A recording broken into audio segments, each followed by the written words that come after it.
How did people survive freezing nights in the Wild West? Their methods will definitely shock you. Winter on the American frontier was not just a season.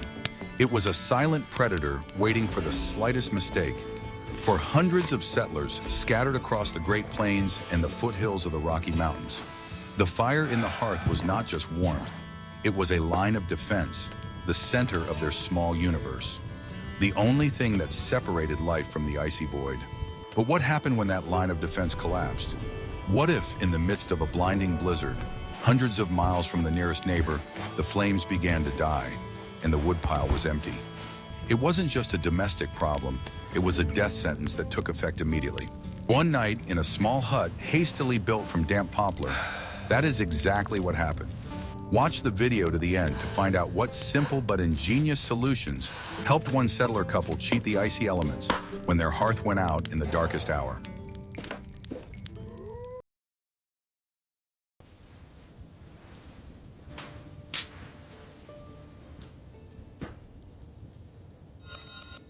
I will reveal to you a secret known to all settlers. The most terrifying enemy on the frontier is not a wild beast or a warlike horseman. It is the silence that descends after the fire goes out. While the flames danced in the hearth, they filled the hut with life. They cast warm shadows, crackled like a living creature, and drowned out the howling wind outside. The moment the last ember stopped smoldering changed everything. First came silence, then realization. The heat stored in the small log cabin began to dissipate at an alarming rate. The first thing to change was the sound. The howling of the blizzard, which had previously been just background noise, turned into a deafening roar, as if it were no longer outside but inside the room. This hut was their fortress, but its walls were held up by a single pillar: fire. Without it, the log cabin became a simple wooden box, a trap. The husband and wife exchanged glances in the darkness, illuminated only by the faint light coming through the single frosted window. They both understood that a battle had begun in which they had almost no weapons. Psychologically, fire was a shield. It was a symbol of civilization brought to a wild place. It provided not only warmth for the body, but also light for the mind, dispelling primitive fear. Now that this shield had fallen, fear instantly filled the void. Visually, the room was transformed. The corners, once cozy and dark, became hostile and bottomless. The cold, which had previously remained at the threshold, rushed inside. It was physically felt, like an invisible presence settling on the shoulders and penetrating under the clothes. His first reaction was denial. The man went to the hearth and poked the dead ashes with a poker, hoping to find at least one live spark, but the ashes were cold. Then he checked the wood box standing against the wall. It was empty. All the dry logs they had prepared had burned. They looked at the spare wood pile stacked outside against the wall of the hut. But now it was separated not just by a door, but by a roaring wall of snow and wind. Going out there in the dark, in the middle of a blizzard, to find frozen, snow-covered logs was an almost impossible task. And even if he brought them in, the wood was wet and would not burn. They were alone. For tens, maybe hundreds of miles around, there was not a single living soul who could come to their aid. The nearest fort or settlement was several days' journey away in good weather. Now they were cut off from the rest of the world. It wasn't just the cold. It was the realization of complete loneliness in the face of the elements. They had lost control of the situation, lost their main anchor connecting them to the familiar world. Their survival now depended not on strength, but on wit and the ability to resist not only the cold, but also despair. This moment became a turning point. What do you think is scarier in such a situation? Physical cold or the realization of complete isolation? Share your opinion in the comments and don't forget to subscribe to our channel so you don't miss our stories about human resilience on the edge of civilization.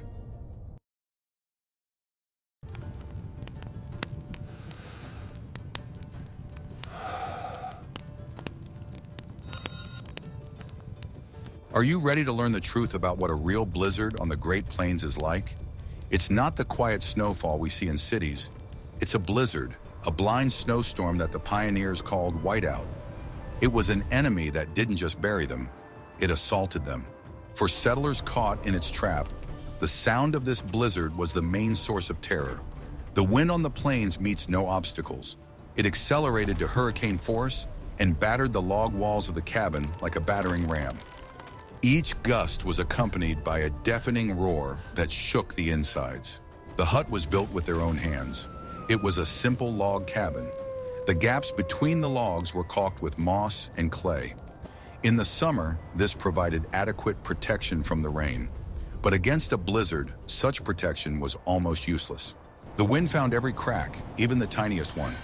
It penetrated the walls not as a draft, but as thin, icy needles.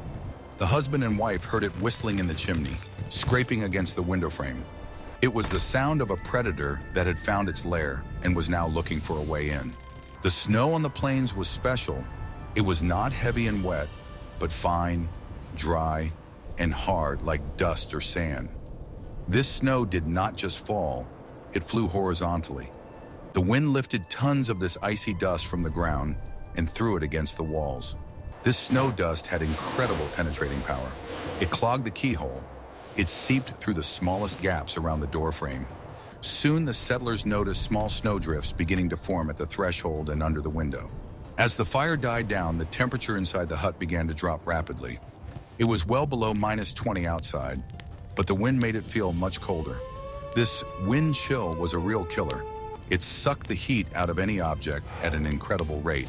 The log cabin itself began to protest against the elements. The old logs groaned and creaked under the pressure of the wind. Each sound echoed in the hearts of the settlers. Their home, their only protection, seemed about to fall apart under this fierce onslaught. The couple sat in the dark and listened. They listened as their refuge fought against the elements. They understood that the walls of the hut were their first and last line of defense. And that line was frighteningly fragile. It had already begun to let the enemy in. This was not just bad weather, it was a full-scale assault. What do you think was the main mistake the settlers made when building these huts? In the next chapter, we will reveal a secret that is kept quiet in many Westerns, how they actually fought the main threat, the invisible cold.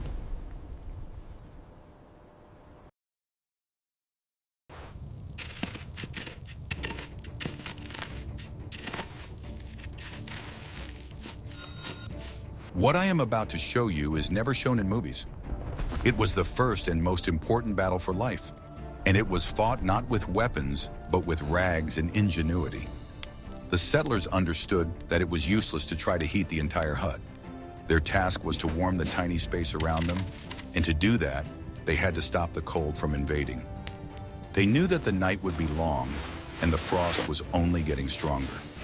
The air outside was freezing, and every breath burned their lungs like a sharp knife. Inside the hut, there was silence, broken only by the sounds of crackling wood and the whistling of the wind seeping through the cracks. There was no time for despair. The husband and wife began to act methodically and quickly. They understood that if they stopped for even a minute, the cold would creep inside completely. Their first target was their invisible enemies, the cracks. Every gap in the walls, door, and window was now an open wound through which precious heat escaped and icy air penetrated. The cold was not just unpleasant, it was an enemy capable of killing overnight. They felt the drafts walking across the floor, touching their feet, and it seemed as if there was ice under them instead of earth. They gathered all the fabric they could find. Spare blankets, if they had any, were put to use. Empty flour and grain sacks were put to use. Any old clothes, any rags that could be used to plug the gaps, became an invaluable resource. They did not choose what was worth saving and what was not. Every item became a means of salvation. Fabric that had recently served as a pillow now saved lives. Sometimes they even tore off their outer clothing if they found another hole where the cold was coming in. At such moments, clothing ceased to be an adornment. It became a tool for survival. The man turned his attention to the door. It was the weakest point. He made each movement deliberately, almost like a soldier strengthening his defenses before an assault. He stuffed the fabric tightly into the gap between the door and the frame. At the bottom, near the threshold, where snow dust had already accumulated, he rolled up an old blanket into a tight roll and pressed it tightly against the floor. When he moved the door, he heard the quiet crunch of frost. He checked to see if there were any gaps left and felt a slight draft at the crack. Then he added another layer of fabric, pressing it down with his knee, as if laying the last brick in a wall. The woman took on the only window. It was glazed, but the frame did not fit tightly. She methodically plugged every millimeter of the gap between the frame and the logs. Her fingers quickly grew numb, but she continued to work, realizing that their lives depended on it. Sometimes she breathed on her fingers to regain some sensitivity and then got back to work. Every crack, every gap seemed to her like a tiny enemy through which the cold was trying to get to them. When the fabric absorbed condensation and began to freeze, she didn't stop. She just added another layer, creating a dense barrier. Then they moved on to the walls. The clay plaster they had applied in the summer had cracked and crumbled in places from the frost. The wind now whistled through these cracks between the logs. They tore the fabric into strips and stuffed it into the gaps with a knife. Sometimes they had to use the tip of the knife as a wedge, pressing the rag between the logs until it stopped fluttering in the wind. They heard the whistling gradually subside, and the air in the hut became slightly denser and warmer. It was almost imperceptible, but it was these small victories that kept them going. It was desperate and painstaking work in almost complete darkness. The only source of light was perhaps the one and only expensive tallow candle they had lit. Its faint flame flickered, pointing them to the strongest drafts of cold air. The shadows on the walls seemed alive, as if someone were watching them from the darkness. The flame moved with every movement of the air, and they used this movement to guess where there were still gaps. Sometimes the candle almost went out when they opened the door or moved too abruptly. And then a wave of fear rose in their chests. To be left without light meant to give up. The chimney presented a separate problem. Now that there was no hot smoke in it, it had turned into a wide pipe through which icy air poured into the hut. It was a giant hole in their defense. The draft from it was so strong that the candle flame tilted as if drawn to it. The man climbed onto the bench and looked deep into the pipe. There he could see the dead gray of the winter sky. They couldn't block it completely. They needed at least some fresh air to breathe, but leaving it open was suicide. They found a compromise. They partially plugged it with an old sack, leaving only a small opening to stop the main flow of icy air. The woman held the bag while the man pressed it with a wooden plank found under the bed. When the job was done, they noticed how much quieter it had become. The wind no longer howled overhead, but only whispered somewhere in the distance. This methodical, almost frantic work had a second, equally important effect. They were moving. They weren't sitting still, succumbing to numbness. This battle against the cracks got their blood circulating, generating internal heat and driving away thoughts of despair. Each new gap sealed was like a victory, small but significant. Outside, the elements raged, but inside, they created their own world. A tiny island of warmth and will to live. When silence finally fell and the wind could no longer find its way inside, they sat down next to each other, feeling exhaustion wash over them, but with it came a strange calm. They knew that as long as they stuck together, the cold had no chance.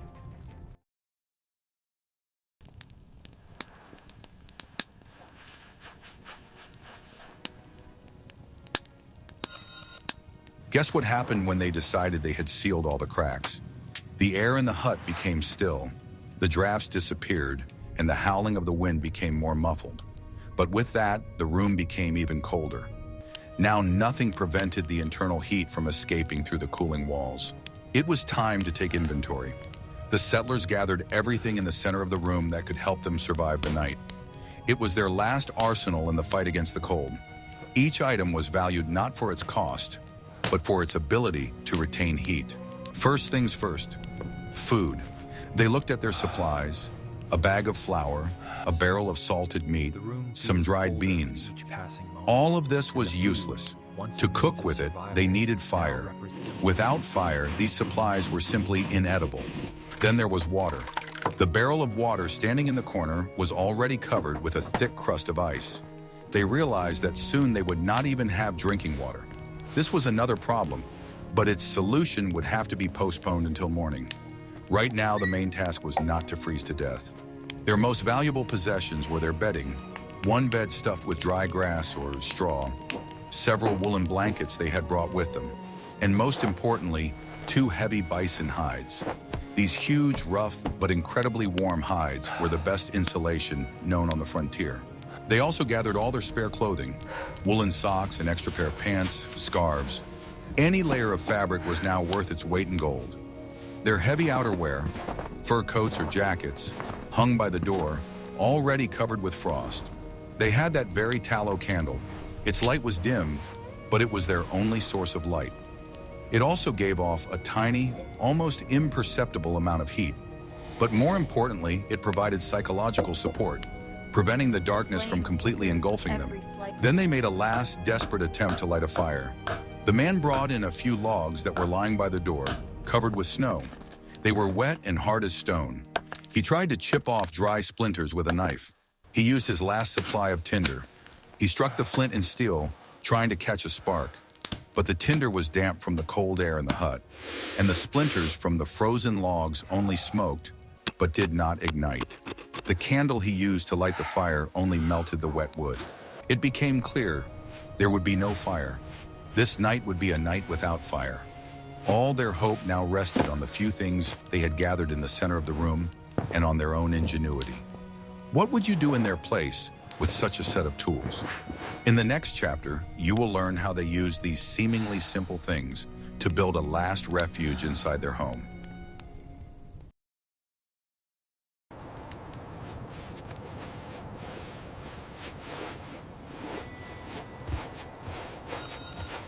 Realizing that there would be no fire, the settlers moved on to the second stage of survival. Their strategy changed. Now their task was not to heat the hut, but to keep their own bodies from getting cold. They began to apply the simple but vital science of insulation based on the principle of layering.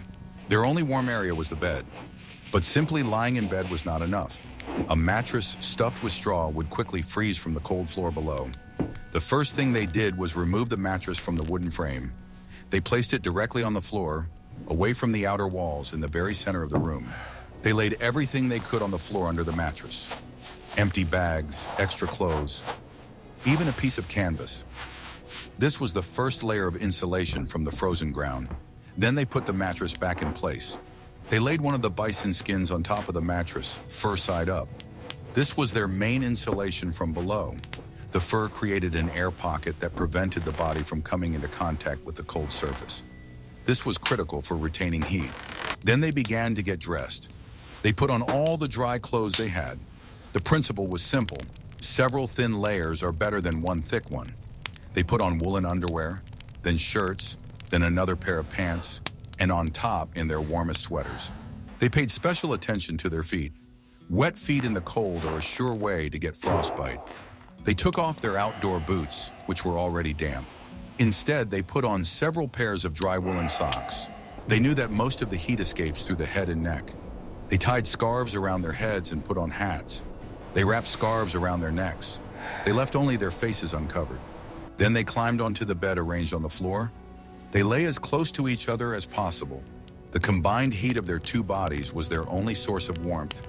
They literally turned each other into hot water bottles. They began to lay the remaining layers on top. First came the woolen blankets. They carefully tucked them in on all sides, leaving no gaps where cold air could penetrate. On top of the blankets, they placed a second bison hide, this time with the fur facing down. The fur again created an air trap, trapping the heat emanating from their bodies. All of their heavy outer clothing, sheepskin coats and coats, went on last as the heaviest layer. They had created a cocoon. It was their last refuge, their nest. They had turned a simple bed into a complex, multi-layered insulation system. Their only task now was to hold out in this cocoon until morning, maintaining a tiny island of warmth in the center of the freezing hut.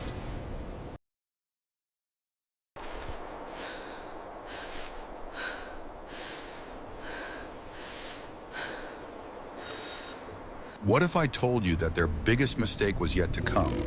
Even lying in their cocoon, they could feel the cold air of the hut burning their faces. The air they breathed was icy. It sucked the heat from their lungs with every breath. The problem was that the volume of air in the hut was too large. Their bodies couldn't warm it up. They needed to reduce the space they were heating to an absolute minimum. That's how the idea of building a fortress within a fortress was born. They decided to build something like a tent or awning over their bed. It was a brilliant improvisation, dictated by desperation. They needed a frame on which to drape the fabric. The man crawled out from under the blankets. He surveyed the sparse furnishings of the hut. Their wooden table was too heavy, but they had chairs. He took 2 chairs and placed them on either side of the makeshift bed. Between the backs of the chairs, he placed a pole that was used for hanging laundry by the hearth. It made a simple crossbar. That wasn't enough. He used a poker and even a rifle, laying it across to create a frame.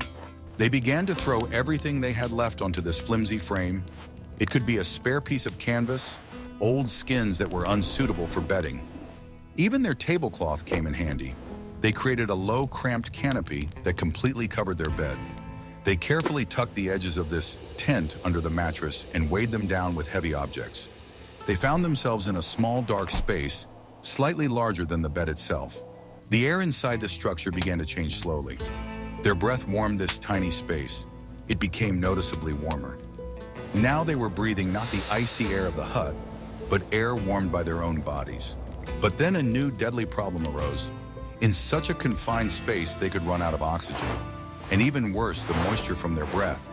This moisture would begin to condense on the inside of the tent and then freeze, turning their shelter into an ice bag. They realized this in time.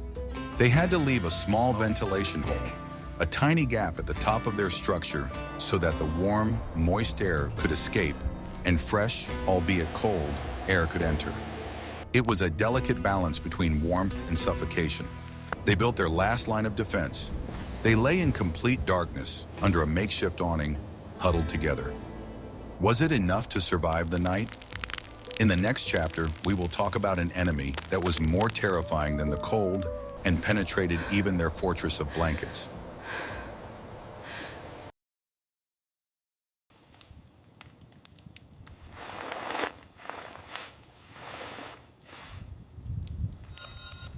Inside their little fortress of blankets, it was cramped and dark.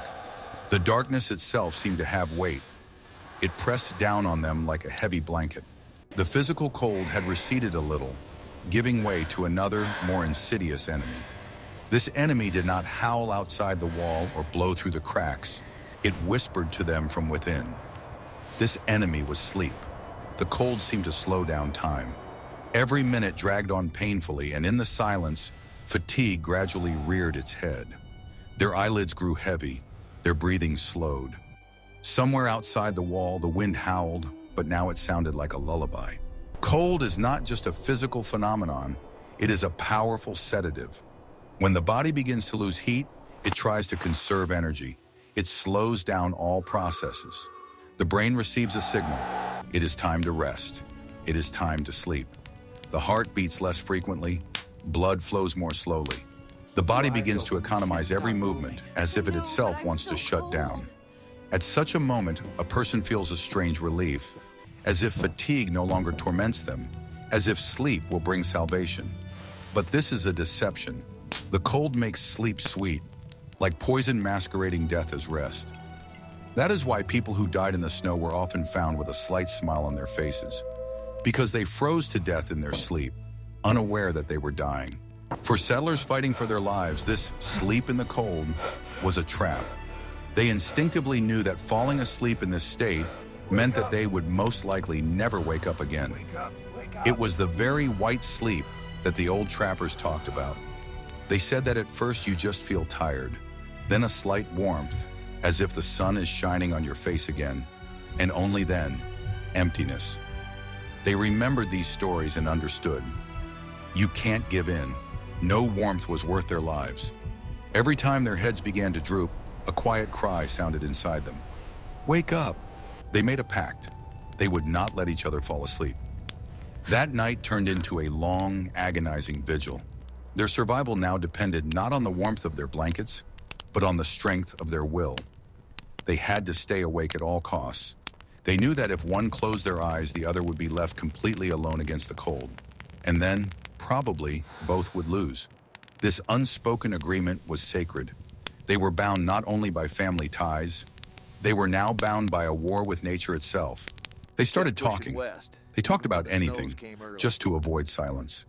They recalled their long journey to the west, how they crossed the river when the ice was still not solid, how they lost one of their carts in a swamp, how they shared their last flatbread between the two of them.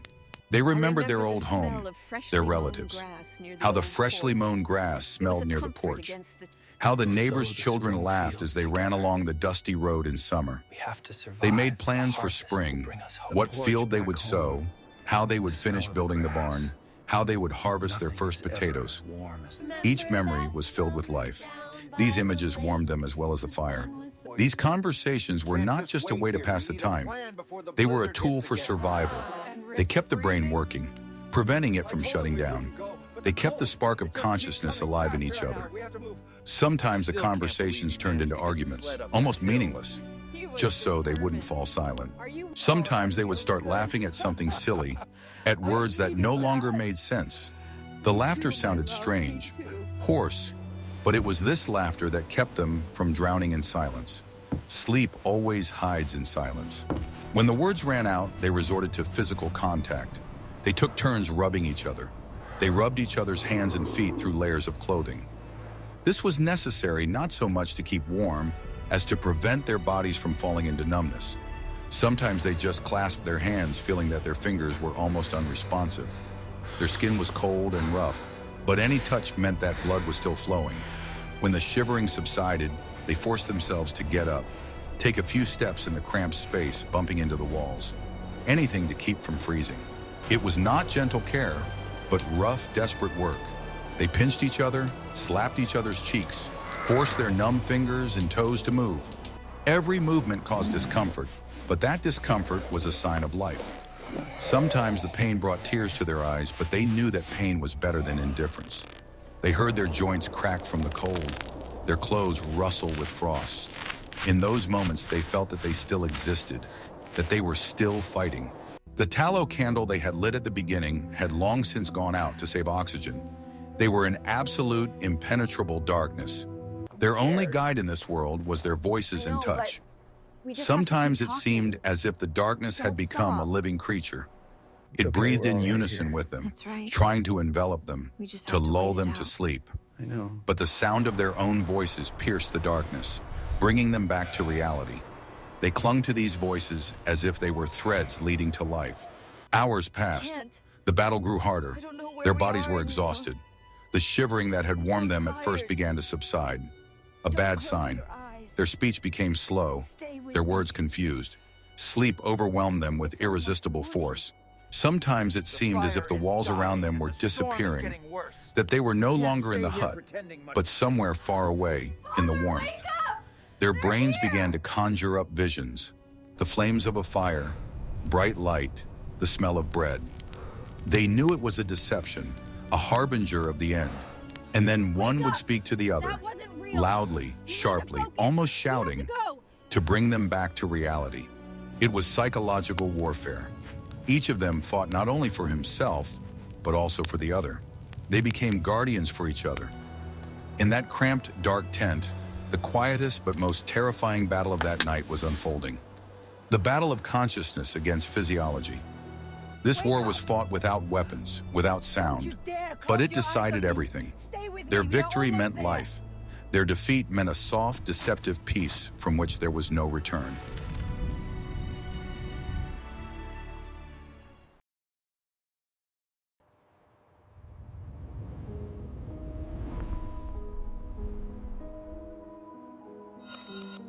The night seemed endless. They had no clock to keep track of time.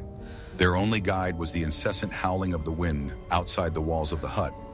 Time stretched out in their dark cocoon, turning into a viscous, cold substance. They instituted a watch system. Although none of them truly slept, they agreed that for 1 hour, one of them would make every effort to stay awake. His task was to talk, ask questions, and rouse the others. Then they would switch. The on-duty person told stories from his life. He recalled the smallest details, forcing his brain to work. He described a summer day, the taste of an apple, the warmth of sunlight. These images were another weapon against the cold. Shivering was both their ally and their enemy. It was an involuntary reaction of the body trying to warm itself. The muscles contracted, generating heat. But this process burned a huge amount of precious energy, which they already had so little of. At some point, they decided to eat. They didn't have any hot food, but they did have a small supply of jerky, dried meat. It was as hard as wood. They put pieces in their mouths and held them there for a long time, softening them with their warmth. It wasn't dinner, it was refueling. The calories in that meat were fuel for their internal furnaces. They also ate some cold, frozen bread crusts. This simple act of eating gave them a tiny burst of energy. The psychological tension was mounting. Every extraneous sound, the crack of a frozen log in the wall, a sudden gust of wind, made them flinch. It seemed to them that the hut was about to give way. The fear of numbness was constant. They constantly checked their limbs. Good. Can you feel your toes? They asked each other this question dozens of times. They moved them, rubbed them, forced the blood to flow to them. They focused on small, achievable goals. Not survive the night, but hold out until the next lull in the wind. Not live to see the morning, but stay awake for the next 10 minutes. This tactic of breaking the endless night into small segments helped them stay sane. This was the reality of the frontier that wasn't written about in the advertising brochures. It wasn't a heroic battle, but a quiet, exhausting siege. Two people locked in darkness fought a war for every breath, for every minute of consciousness.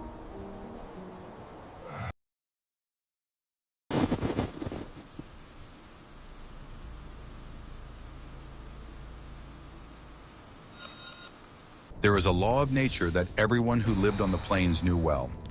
The coldest moment of the night comes not at midnight, but just before dawn. This is the hour when the earth, deprived of the sun's warmth, gives up its last remnants. Old hunters and farmers always said that if you made it to dawn, you would survive. But it was this last hour that often proved fatal.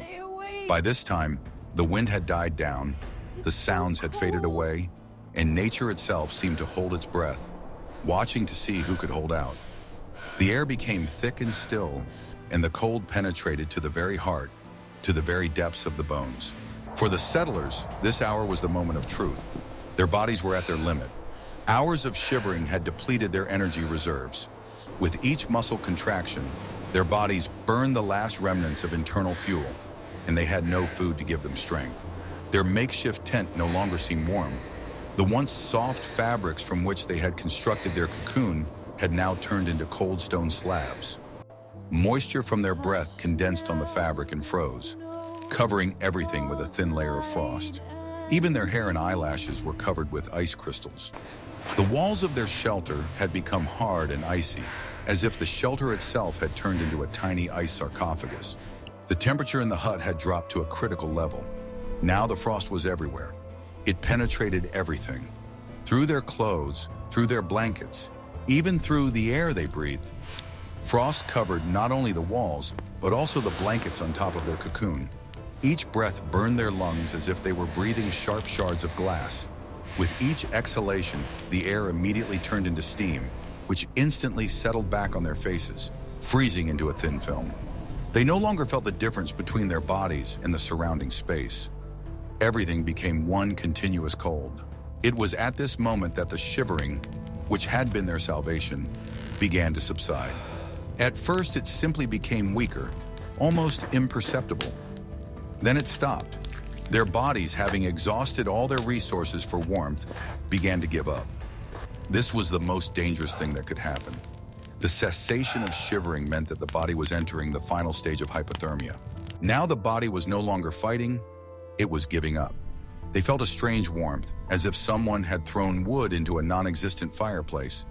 It was a deception, the last trick of the brain trying to lull fear to sleep.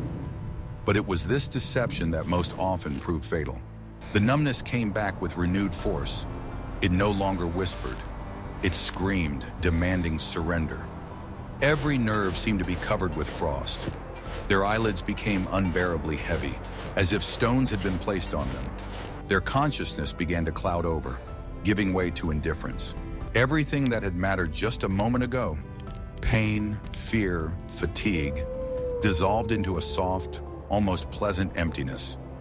In this darkness, sounds and sensations disappeared, leaving only one thought. You can just close your eyes. The brain sought peace, and peace was only a step away. His wife was the first to fall silent. Her breathing became slower and shallower. It sounded like the faint rustling of fabric, like the breathing of a sleeping child. The man himself on the brink understood this. Panic pierced his body like a clap of thunder in the middle of a freezing night. Sarah. He heard something break inside him. Instinct took over fatigue. Panic gave him one last, desperate rush of adrenaline. He felt his heart suddenly come alive, beating harder, driving away the numbness. He began to shake her with all his remaining strength. He wasn't just shaking her. He was hitting her shoulders, shaking her, shouting her name. His own voice was hoarse, barely audible, and his jaws moved with difficulty. Each word came out with pain, through teeth that wouldn't stop chattering. His breath turned into clouds of steam that immediately settled on her face like frost. He didn't think, he just acted. His hands trembled, his movements were clumsy, but each one was imbued with the fear of losing her. This burst of activity was risky. Stay with me, please. He was using up his last calories, but it was his only chance. He had to pull her out of this dangerous indifference. He rubbed her hands, massaged her chest, called out to her again and again, and she responded. Her reaction was weak, barely noticeable, but it was there. First, it was a barely audible moan, then a slight movement of her head. He felt her fingers, which had been motionless until recently, twitch, and that was enough. They were both on the edge. Their movements were slow, like people moving underwater. The world became viscous, time stretched out.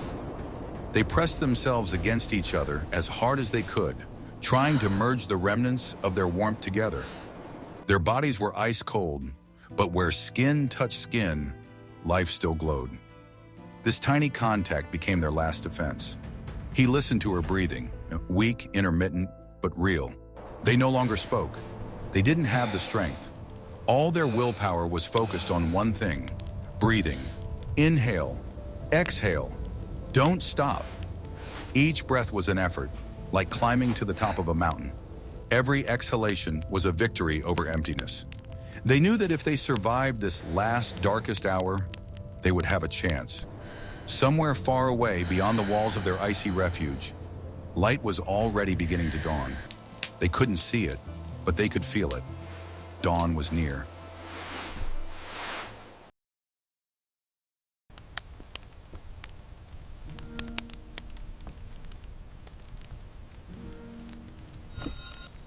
It was not light, but only a hint of it, a barely noticeable change in the darkness. A gray, dim strip of light broke through a crack in the boarded-up window. Dawn. The night was over. The psychological effect was instantaneous and powerful. They had survived. They had endured.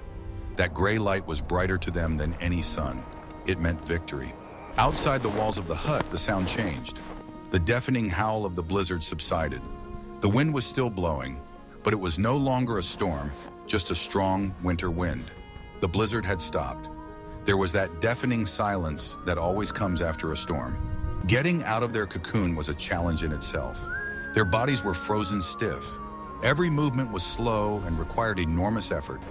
The blankets and skins, covered with frozen condensation, had become stiff and heavy. When they emerged, they saw their hut. It looked like an ice cave. The walls were completely covered with a thick layer of fluffy frost. Their breath instantly turned to steam, but that didn't matter anymore. The man knew what he had to do. Now that the wind had died down, he could get to the firewood. He put on his frozen outer clothing, which crunched like tin.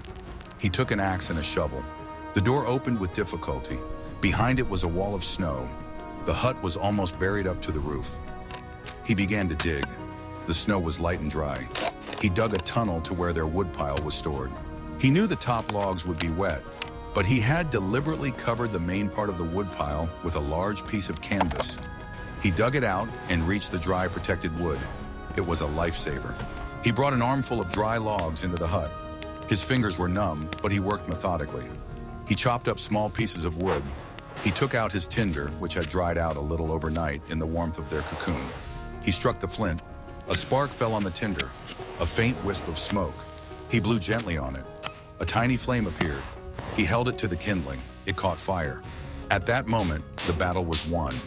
The crackling of the blazing fire was the most beautiful sound in the world.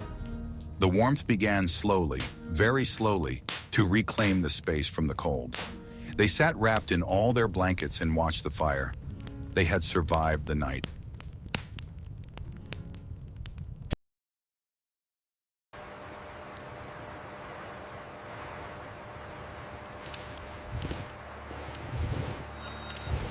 We have examined a story that was not an exception, but a harsh rule of life on the frontier.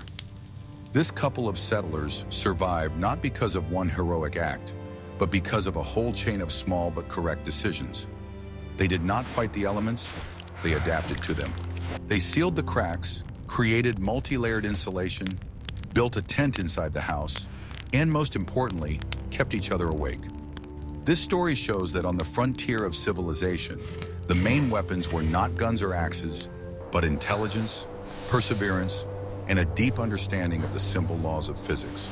They realized that if you can't defeat your enemy, you have to make sure they can't get to you.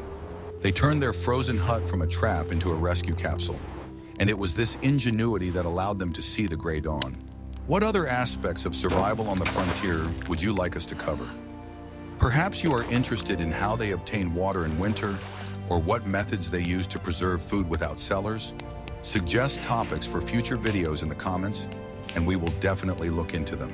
Don't forget to subscribe to our channel so you don't miss new stories about how the Wild West was really settled.